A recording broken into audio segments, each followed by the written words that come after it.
করলা ভাজি অনেকভাবে খেয়েছেন। তিতা ছাড়া, কোনো প্রকার মরিচ ছাড়া কিভাবে খুব কম উপকরণে একটি টেস্টি করলার রেসিপি তৈরি করা যায়, সেটাই আজকে আপনাদের সঙ্গে শেয়ার করেছি। আসসালামু আলাইকুম।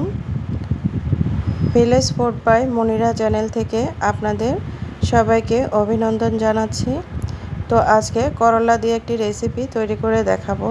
তো তার জন্য লাগছে আমার করলা, আর তার সঙ্গে নেব আলু। তো এখন করলার দুই মাথাটা কেটে নিব।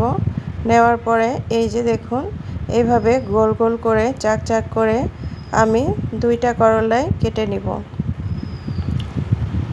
এই করলার রেসিপিটা তৈরি করতে পেঁয়াজ লাগবে একটু বেশি।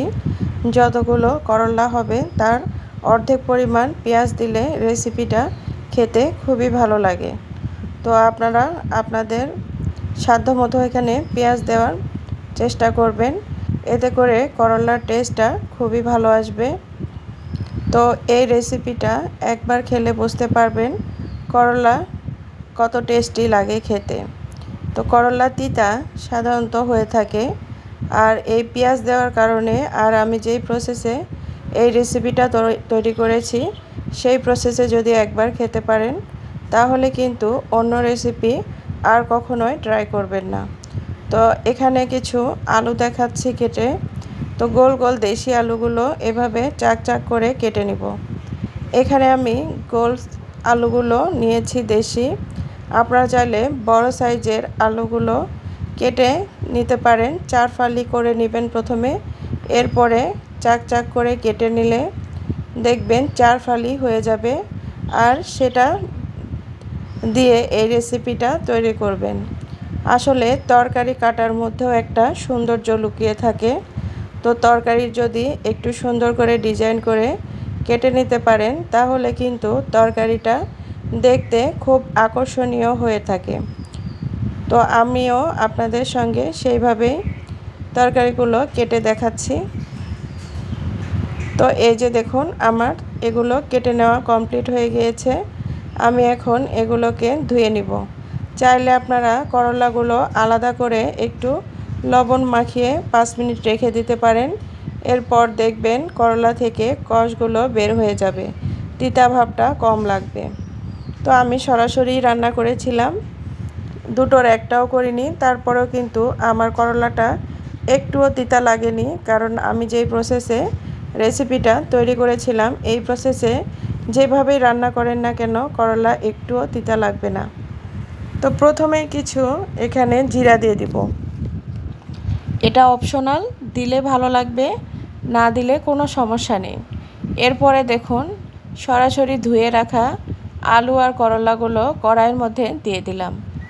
এখানে এক্সট্রা পানি ব্যবহার করতে হবে না, কিন্তু এখানে করলাগুলো এই যে এভাবে দিয়েছি, এভাবে দিয়ে নিতে পারলেই ভালো হবে। এখানে প্রথমে পেঁয়াজ দেওয়া যাবে না বা কাঁচামরিচ দেওয়া যাবে না।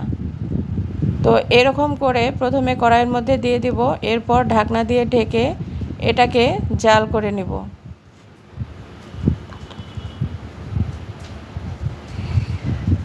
এভাবে একটু পর পর আমি করলাটাকে জাল করে নিব।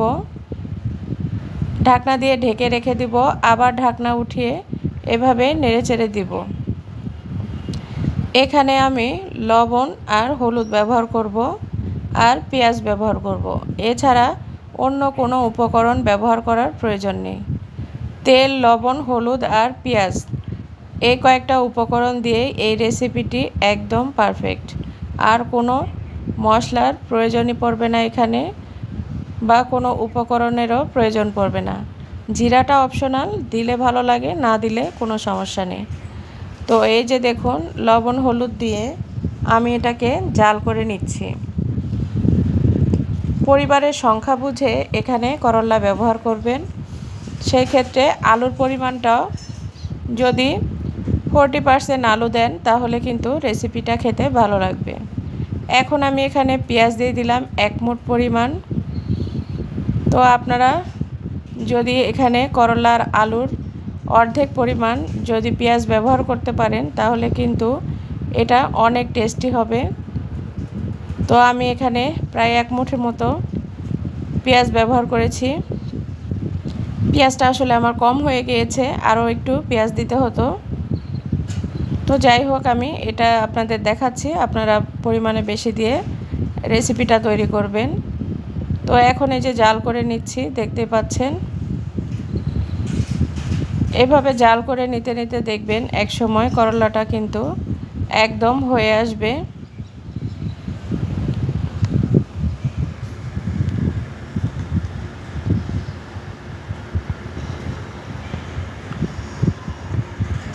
একদম পোড়া পোড়া একটা কালার নিয়ে আসা পর্যন্ত করলাটাকে আমি জাল করে নিব।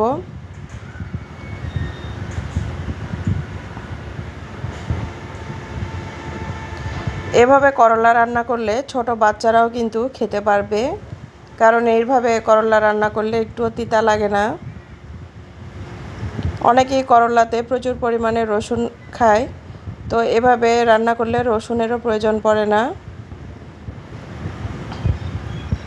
কোনো প্রকার মাছ বা রসুন কাঁচামরিচ ছাড়াই এই রেসিপিটি তৈরি হয়ে যায়। কম সময়ে কম উপকরণে খুব হেলদি আর টেস্টি একটি রেসিপি, যেটা আমি আপনাদের মাঝে শেয়ার করলাম। আশা করি ভালো লাগলে লাইক কমেন্ট শেয়ার করতে ভুলবেন না। আর আমার রেসিপিটি কেমন লাগলো অবশ্যই একটা ছোট্ট কমেন্টের মাধ্যমে জানিয়ে যাবেন। ভুল ত্রুটি হলে ক্ষমা সুন্দর দৃষ্টিতে দেখবেন। অনেক শব্দ আসছে বাইরে থেকে, স্কিপ করে যাবেন। তো এখন আমি ঢাকনা দিয়ে আবারও ঢেকে এটাকে বন্ধ করে নেব চুলাটাকে, আর পরিবেশন করে দেখাবো। এই যে দেখুন, মাশাল্লাহ আমার করলাটার ফাইনাল লুক। তো এটা দিয়ে গরম গরম ভাতের সঙ্গে খেতে অসাধারণ লাগে। আপনারা যারা কখনো এইভাবে তৈরি করেননি, একবার হলেও এই প্রসেসে তৈরি করে খেয়ে দেখবেন, তাহলে বুঝতে পারবেন করলার টেস্ট আসলে তিতা হয় না, অনেক টেস্টি হয়।